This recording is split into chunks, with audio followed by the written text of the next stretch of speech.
তুই কোনে যাচ্ছিস? মাথায় ডিম আছে, আঠে যাচ্ছি ডিম বেচতি।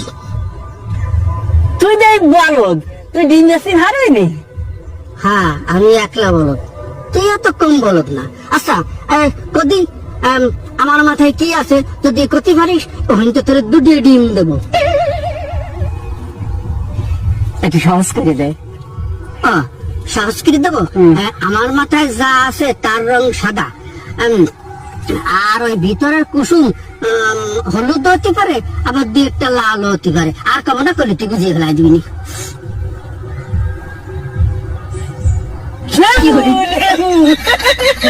ভাই নাই কইছি না তুই একটা বলদ, আমার মাথায় ডিম। আমি একবার ভাবছিলাম তোর মাথায় ডিম।